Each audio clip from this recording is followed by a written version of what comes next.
Kingdom is an anime that I recently got into because I was curious as to why it was so popular.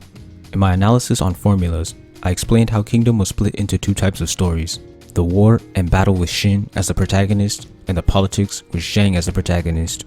This was a very clever choice that works very well. Both of them are very different, but likable in their own ways, and they work very well separately and together. Fumbling one of the characters, especially the one on the battlefield, could automatically make me hate a percentage of the story, but this doesn't happen. This split in the story types also allows the formula to keep going through its cycle. Something happens on the political side that leads to a war on the battlefield. Rinse and repeat. If you like what you got in season 1, the story keeps giving you the same thing and it's enjoyable. The battles are different from anything I've seen in battle manga. This is a war manga, where the armies and generals take focus, but the story does something very anime-like. It makes the generals the most powerful combatant in their army and often gives them slightly superhuman capabilities, and the generals always fight on horseback. This way, the generals can command their soldiers and be the main fighter. This is one of the coolest decisions made by the author, because now the story can still have its battle manga 1v1s. It may not be realistic, but it's definitely entertaining. The blow-for-blow exchanges aren't that interesting, but the group tactics make up for that. The tactics that the characters use are also extremely creative. Sometimes it's based around formation, sometimes it's geography, and sometimes it's technology. I don't care enough to check if it's all historically accurate because of how engaging it is.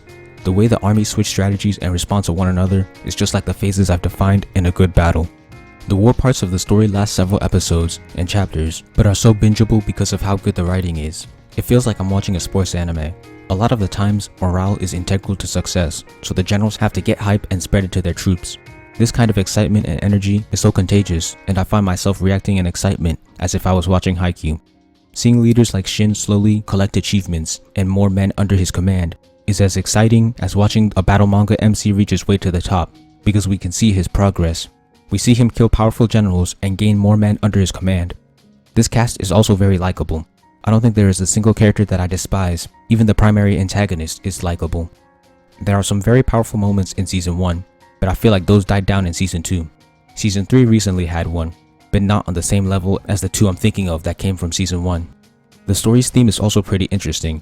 Zhang wants to unite China to create peace, but he has to do this through war.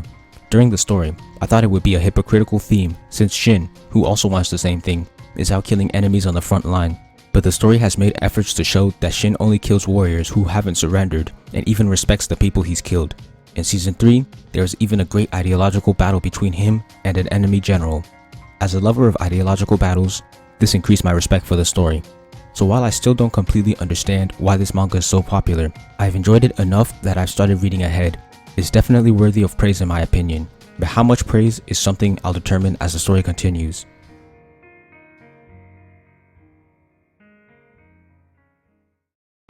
Thank you for watching.